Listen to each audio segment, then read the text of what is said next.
when we look at a question like this, and we say that, okay, I want to find the domain and range for these sets of points, the domain has to be the x values, right? We've seen in the other videos. So that's the input, so these are the values of x. So I'll just make my Venn diagram. So if I have a -1, -2, 0, -3, no room for 6, but we'll squeeze it there, and negative is already there. So that is my domain, the input. The question is, what if the domain consists of elements that are not discrete? What I mean by discrete is, here we have on the number line, you have something called -1, got something called -2, got something called 0. So the elements of the domain here are discrete values. It's the number -1, it's that number 0, it's that number -2. But what if the domain consists of values of x that was not just -1 and -2, but every value in between, every real number in between -2 and -1? How do we answer such questions? How do we find the domain of a function where the values, the input values, are not just discrete, but continuous?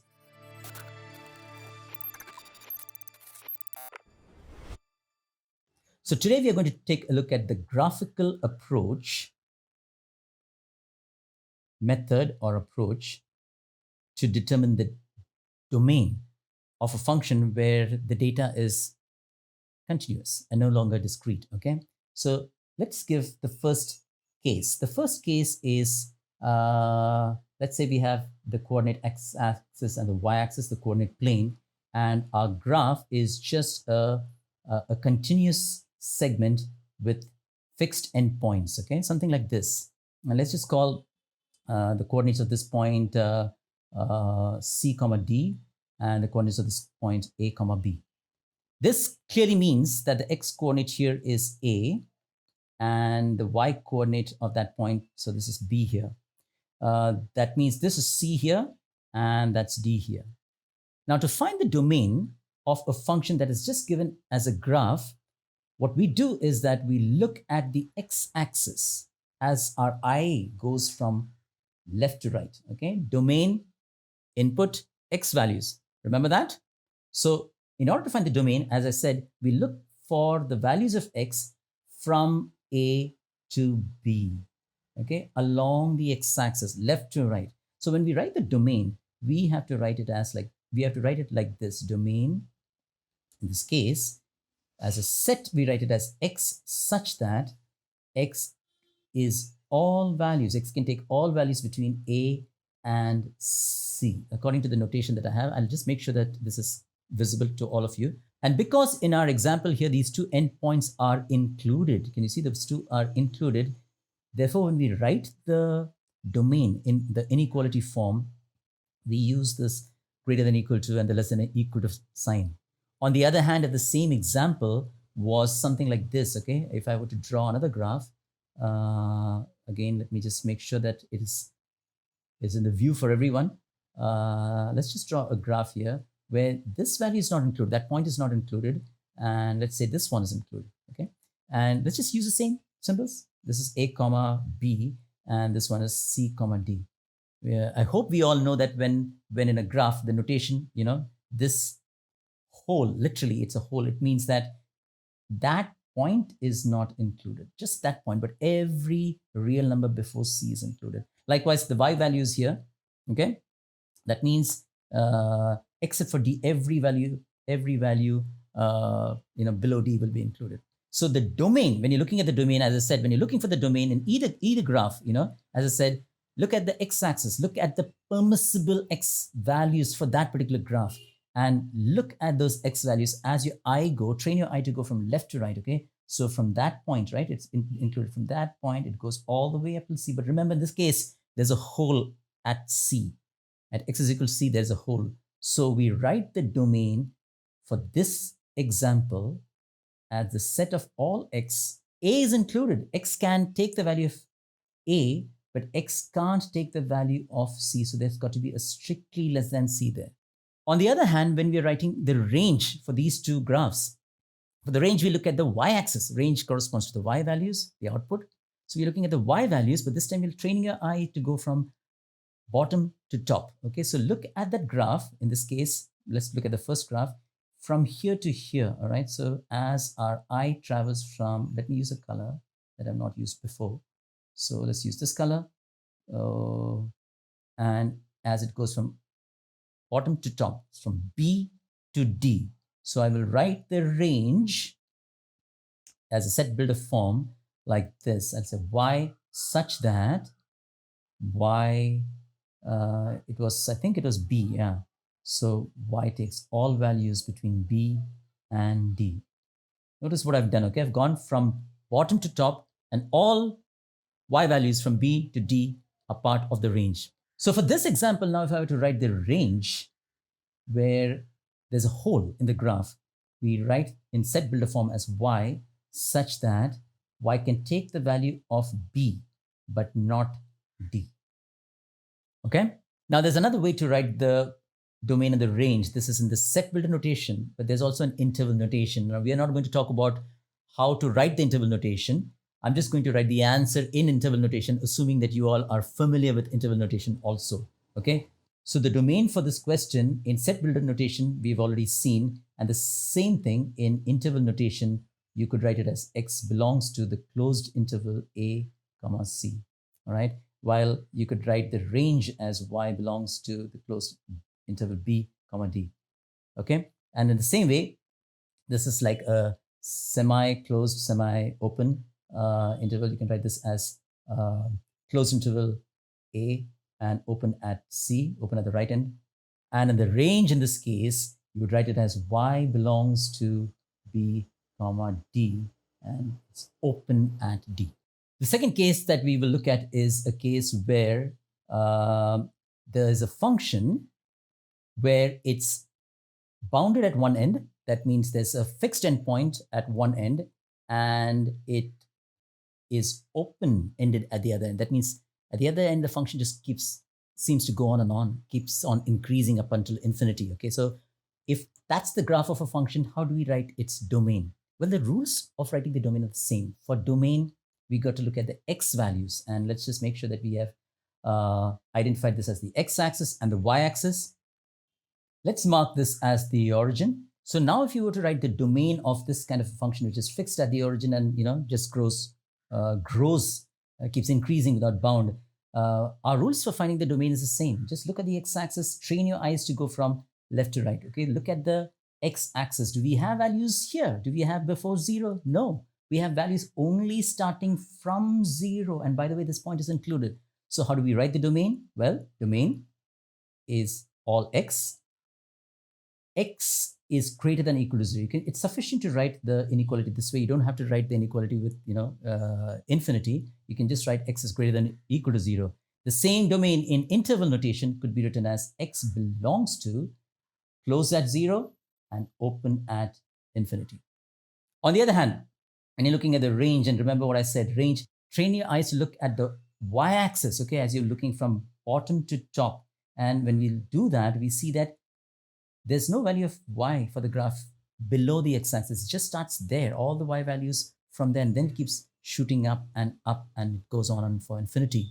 So the range should be y such that y is also greater than or equal to 0. There's no upper bound. And even in this case, range in interval notation would be 0, infinity. Same idea that, the left end point is 0 and the right end point just keeps going on without any bound. The third case would be a function which is open at both ends. Okay, the first case we saw where the graph was closed at both ends. Okay, and we took both examples, like both endpoints being included, one endpoint being excluded, the other one being included, but it was still of some fixed length. The second example we took was when one endpoint was fixed, where the other endpoint, the graph kept growing up until infinity. The third example obviously would be something where both the endpoints are going on and on up until infinity. So we'll just use that arrow to indicate that those are not fixed endpoints. And in this case, again, domain. Let's just mark this as x and this as y first.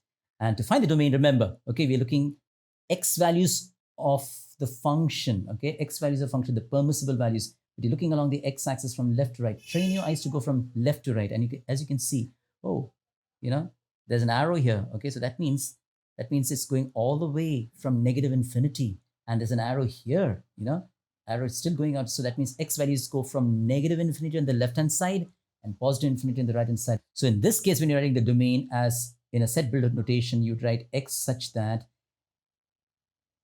from negative infinity to infinity. And remember, when you're doing that, when you're writing infinity, when you're making use of infinity and inequality, just ensure that you're just using the strictly less than symbol and not less than or equal to, which again means you can write it in interval notation as the open interval negative infinity to infinity.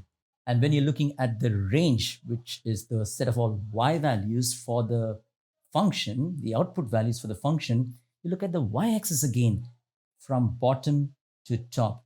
Okay, but bottom to top, in this case, we have some values, some y values below the x-axis, but not all the way down, right? It doesn't go all the way down. It just goes up till this value, this point where the graph turns around, apparently. And it's also called the turning point, but we'll learn all those things later on. But that is the minimum value all along the y-axis. And from that value, it apparently keeps going on and on and on. So let's just suppose that this value out here is some a comma b. The vertices, the coordinates of this vertex is a comma b. The y value is the minimum value of the function, which is b. So in this case, we would say that the range would be the set of all y, where y is greater than or equal to that b. As you can see that the function, the minimum value is b, and it just grows then along the y-axis. And that statement, when you write it as an interval form, you'll write it as y belongs to the interval where it's closed at b, but then it grows beyond infinity. So let me try and wrap up what we discussed today. We looked at how to write the domain and the range of a function that is given graphically. Perhaps let me try and illustrate with a few examples. The question says, for each of the following graphs, find the domain and range and decide whether it is the graph of a function. That is using the vertical line test. And if you've not seen my video on vertical line test, the link for it is somewhere up there. You can take a look at that. In this exercise, we will just solve for the domain and the range graphically, okay? All right, let's look at the first one. So I'll write these in the interval notation as well as in the set builder notation. So in the interval notation first, you write the domain as x belongs to, and you can see that hole? Can you see that hole? So there, you train your eyes to look from left to right along the x-axis, okay? So you'll write x belongs to the open interval -4, infinity. All right, that's in the interval notation.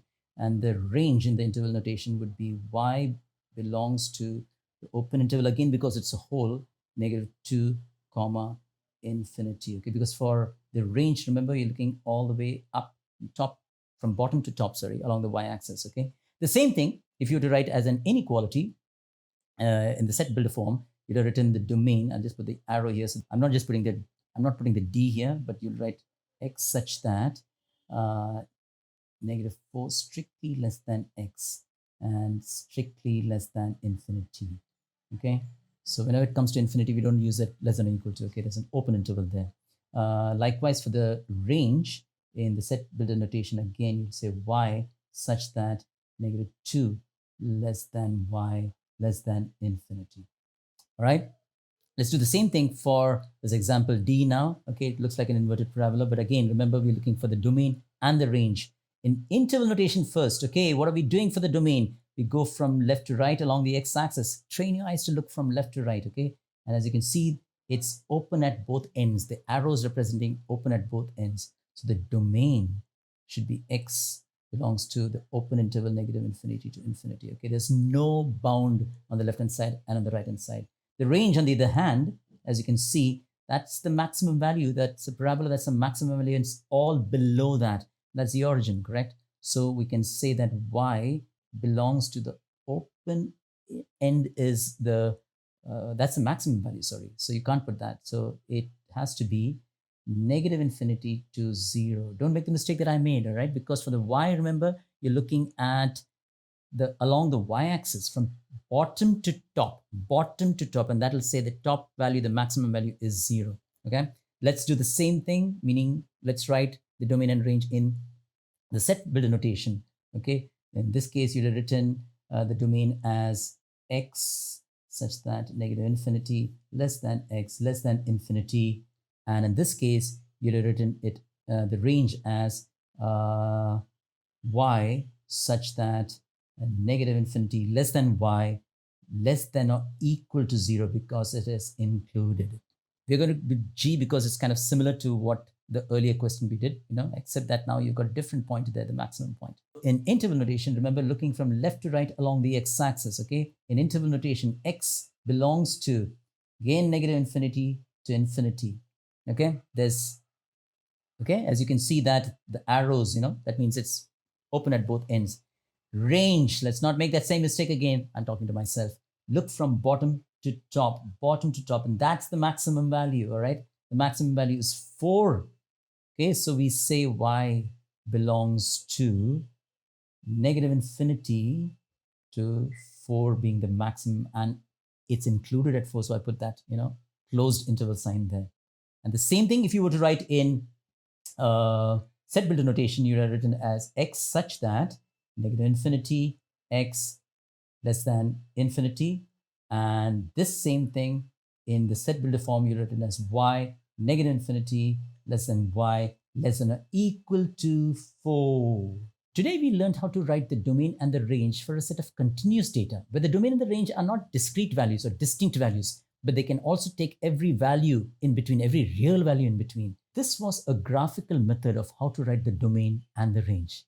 In the next video, we're going to see an algebraic method to write the domain and the range. Don't miss that video.